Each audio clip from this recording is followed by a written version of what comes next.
were talking before about inaction is the same thing as being active in that activity.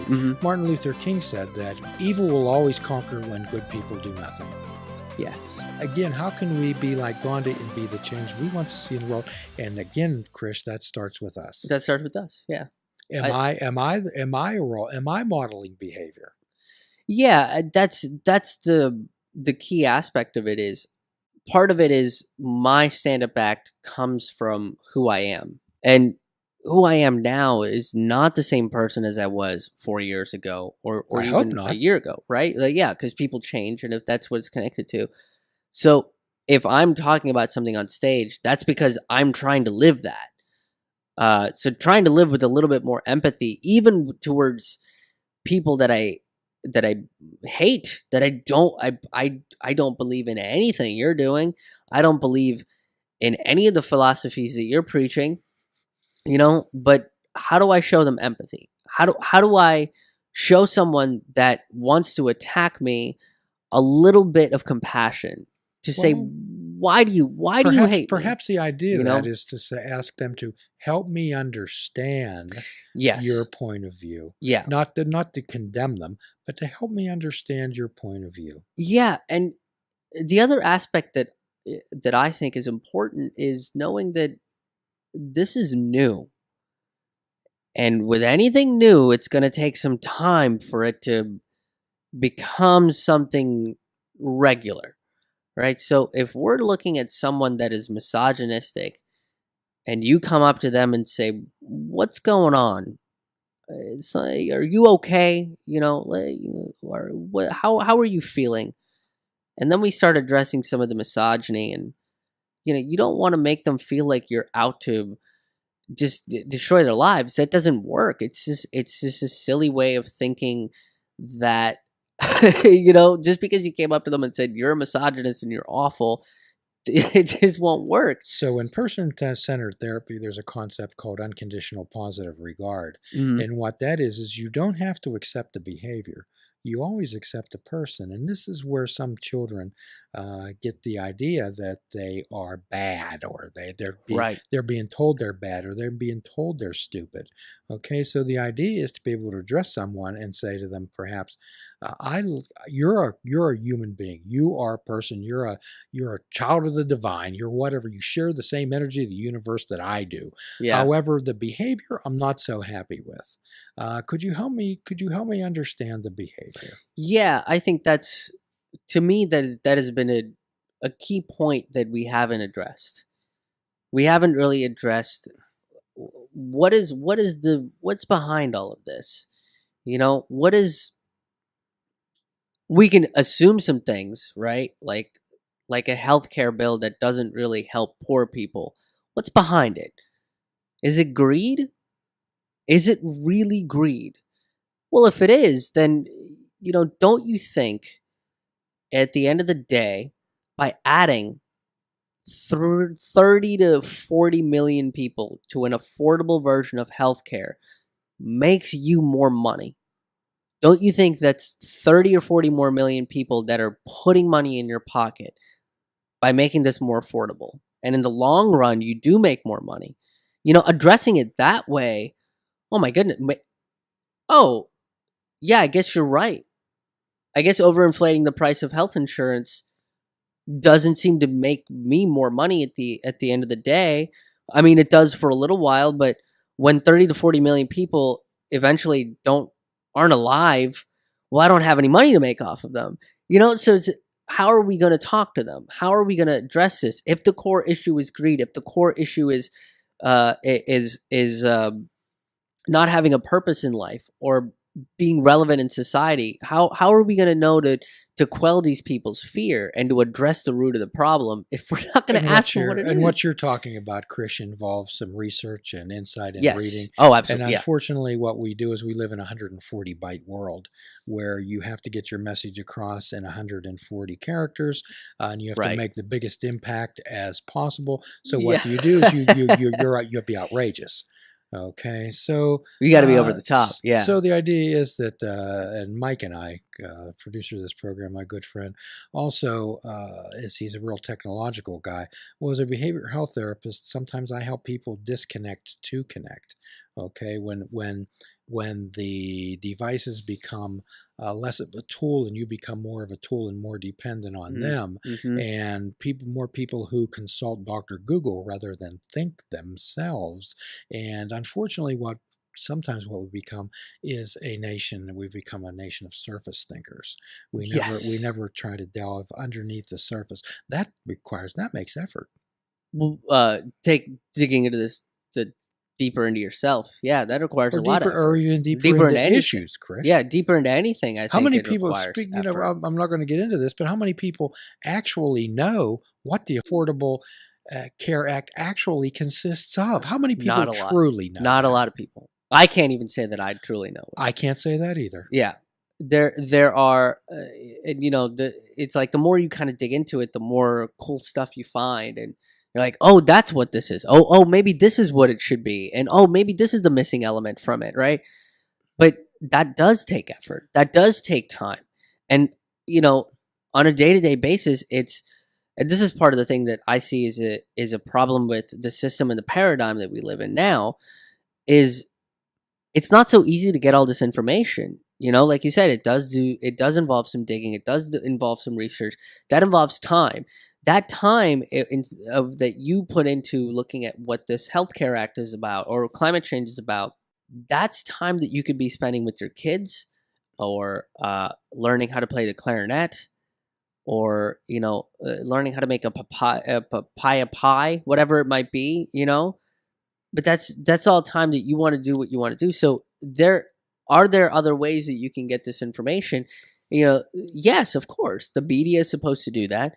You have certain people, certain experts that can put that out into the world, but none of these things are set up the way they need to be set up. Where again, we go back to the media kind of feeds into that world of instancy and outrage. And the media is focused on what their advertising rates are based Right. on, what they're based on viewership. They're based on that, and people respond to sensationalism.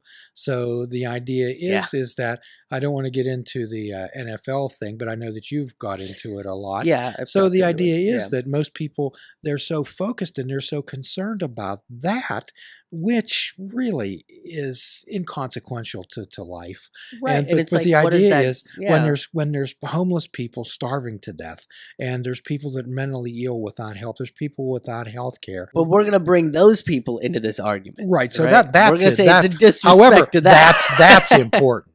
That's important. Right. That's what we need to address. By God, I'm not going to go out and help somebody. I'm not going to go out and help a child. I'm not going to mentor somebody. I'm not going to try to make a life a little better. But I'm going to go out and burn my football paraphernalia just to show them. Show this guy. Yeah, and it's that kind of stuff is, but that's on the surface, right? And if you dig deeper into the NFL stuff, you don't even have to dig that much deeper. That's specifically about racism and police brutality. That's been said by almost every single person that's taken a knee, but nobody wants to address that. Those are complex issues. How do we address? And to me, that's how ridiculous it's gotten. That celebrities and football players have to use what platform they have to be like, hey, this is a problem. We need to, and then we sit there and divert it with, well, it's about the flag. It's not about the flag. It's never been about the flag, right? But let's make it about the flag so that people don't have to dig deeper into this very difficult subject, very uncomfortable subject. Let's not take a moment to be uncomfortable and say, this doesn't make me feel good. How can I address it? Not ignore it so that I can just ignore and make it feel good, but how can I feel better about myself by making sure that my fellow human beings don't have to feel uncomfortable walking down the street? And this is what we talk about, being present and aware, stepping back and looking at situations, being able to label and describe. So quite often we did a podcast once on delusions and sleight of hand versus sleight of mind. Okay, magicians do things by diverting your attention away from what they do, and they make something appear and they make magic. So, however, in the same way, using sleight of mind, people divert from the real issues and get them involved and have your mind do that. Delusions are classified as holding on to firm fixed belief despite evidence to the contrary. Okay, so the idea is if you ask people just to slow down, step back, and look at this situation objectively. Quite often, Krish, what we'll do is we'll ask people to go to the movies, okay? And we'll ask them to sit in the audience and attempt to be objective and playing the scenario out and asking them to describe the plot, review the movie, describe the main characters as objectively as you possibly can. And I think you'll find out that you take a different view of that when you're looking at situations rather than from them. We live in an emotional time, and the easiest way to get people fired up is to insert fear into their lives. Fear that something either is going to be taken away from them or something that they don't have. Yeah, I agree. I think personalizing that issue, using that fear to personalize the issue, right? The issue of police brutality means that there are more criminals on the street. That's what that. Do you want more? Oh my God! Can you imagine a world where there's just criminals walking around because we had to reform cops? We had to teach them how to talk to people rather than just shoot them. Oh my goodness, that's ridiculous. And now it's personal. I don't want criminals in my street. I don't want just people just walking around steal. I mean, it's if cops don't have absolute power, then the storefront's going to get robbed. People are going to come take my stuff.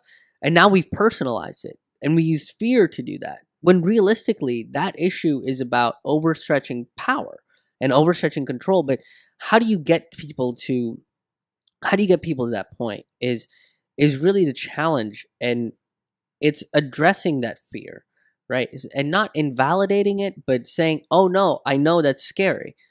It's 100% scary to think that there's criminals all over the street. But how many criminals do you really think are on the street?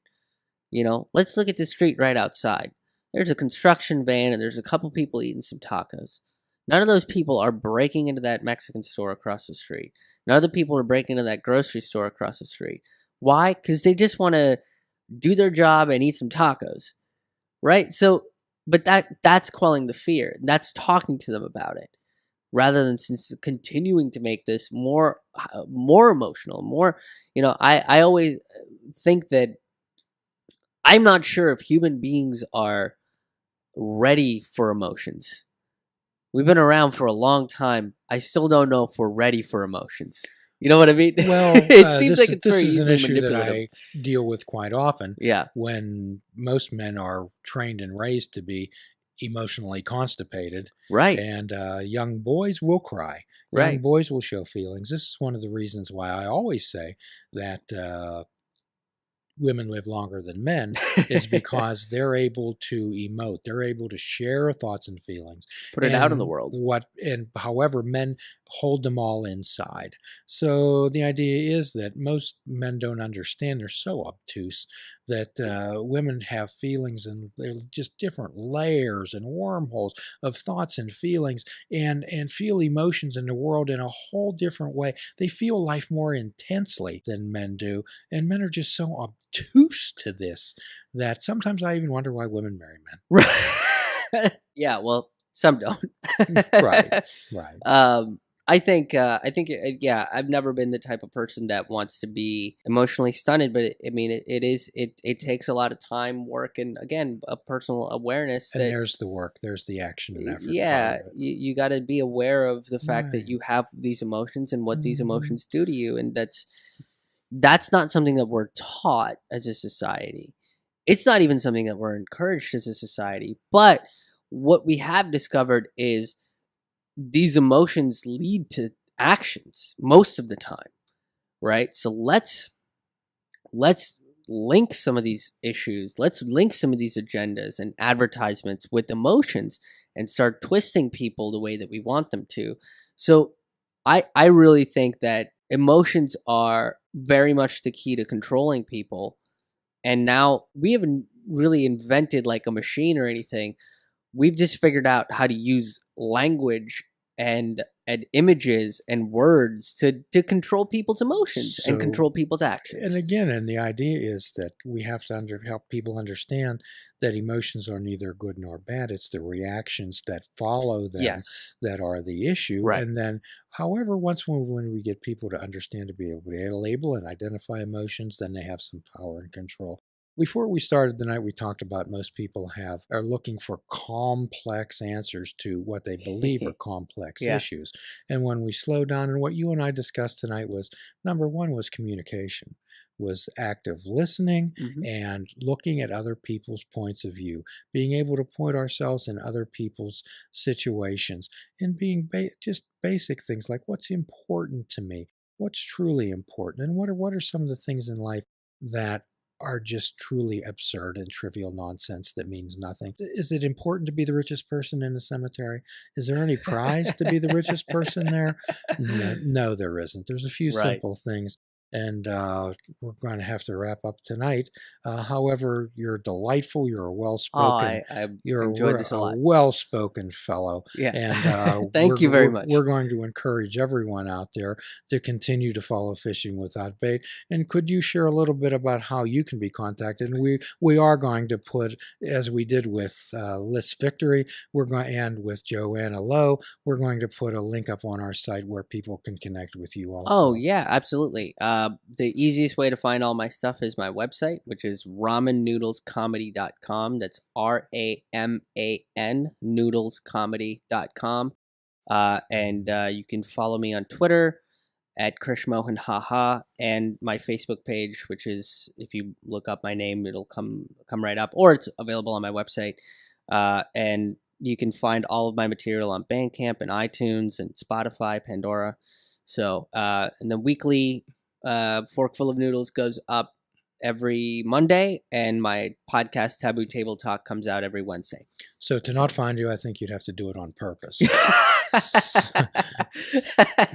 So as always, at the end of every podcast, we give a free prescription: fruits, nuts, and vegetables. Unplug your television and take up fishing. And for a truly mindful experience, we ask that you fish without bait. Forgive yourself, forgive another, do a kindness for yourself, do a kindness for another. Till all are free, none are free. Namaste. Please check out our website at fishingwithoutbait.com, where you can listen to the show, comment on our discussions, and find out where you can subscribe to our podcast.